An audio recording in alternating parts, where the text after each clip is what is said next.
இது வந்து சனிக்கிழமை எடுத்த மினி விலாக் தான்.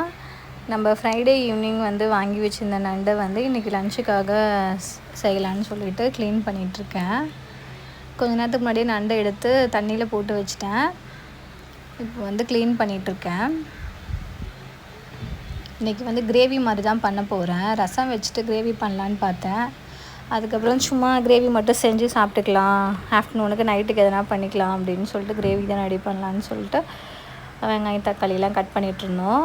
கிரேவிக்கு வந்துட்டு ஒரு 1/2 கிலோ அளவுக்கு தக்காளி போடணும். ஒரு 2 வெங்காயம் நம்ம போடணும். ஒரு பெரிய வெங்காயமாக எடுத்து நம்ம கட் பண்ணிக்கலாம். என் ஹஸ்பண்ட் தான் எனக்கு வந்துட்டு தக்காளிலாம் வெட்டி கொடுத்துட்ருந்தாரு. என் பையனை பாருங்கள், இவனை வந்து இப்போ வந்து வச்சு சமாளிக்கவே முடியல. அவன் வளர வளர வந்து பயங்கர சேட்டையாக இருக்கான். இப்போ வந்து கிரேவிக்கு வந்து ஒரு கடாயில் எண்ணெய் ஊற்றிட்டு கொஞ்சமாக வெந்தயம் போட்டுக்கலாம். வெட்டி வச்ச ஒரு வெங்காயத்தை கருவேப்பிலையும் போட்டுக்கலாம். நான் இன்றைக்கி வீட்டுக்குள்ளே தான் உட்காந்து சமைச்சிட்ருக்கேன். இன்றைக்கி சம்மர் வெயில் ரொம்ப அதிகமாக இருந்த மாதிரி இருந்துச்சு. சரின்னு சொல்லிட்டு வீட்டிலேயே கீழே உட்காந்து சமைக்கலாம் அப்படின்னு சொல்லிட்டு வீட்டுக்குள்ளேயே உட்காந்து சமைச்சிட்ருக்கேன். தக்காளி வந்து ஒரு 1/2 கிலோ அளவுக்கு கட் பண்ணி வச்சுருக்கோம்ல, அந்த தக்காளியும் சேர்த்துக்கலாம். சேர்த்துட்டு நல்லா வதக்கிக்கலாம். கொஞ்சமாக உப்பு சேர்த்துக்கலாம். வந்துட்டார் திரும்பி எனக்கு ஹெல்ப் பண்ணுறதுக்கு. இப்படி வதக்குங்க அப்படி வதக்குங்கன்ற மாதிரி சொல்லி ஆக்ஷன்லாம் கொடுத்துட்ருந்தாரு. சரி, நான் அவனையும் மடியிலே வச்சுட்டு கொஞ்ச நேரம் சமைச்சிட்ருந்தேன். கொஞ்சமாக இஞ்சி பூண்டு பேஸ்ட்டு சேர்த்துக்கலாம். சேர்த்துட்டு நல்லா வதங்கணும். தக்காளி நல்லா வதங்கி வரணும்.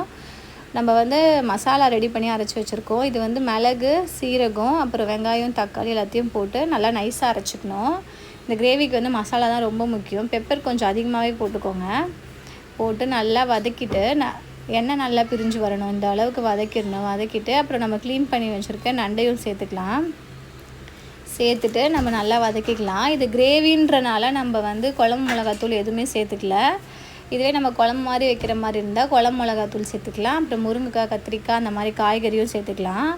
இந்த மாதிரி நல்லா வந்து வதக்கி விட்டுட்டு கொஞ்சமாக தண்ணி ஊற்றி அப்படியே வேக விட்டுடலாம். இந்த மாதிரி நல்லா வெந்து சுண்டி வந்துடுச்சு.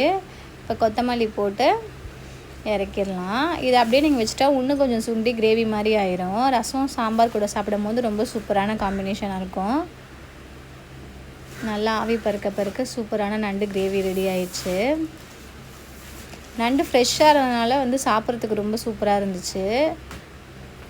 அப்புறம் எல்லாருமே வந்து ஃபேமிலியாக உட்காந்து சாப்பிட்டாச்சு. இது சாப்பிட்டு முடிச்சதுக்கப்புறம் தான் என்னால் எடுக்க முடிஞ்சிச்சு. வீடியோ எனக்கு பிடிச்சிருந்தா கண்டிப்பாக லைக், ஷேர், கமெண்ட் பண்ணுங்கள். என்னோடய சேனலை சப்ஸ்கிரைப் பண்ணுங்கள்.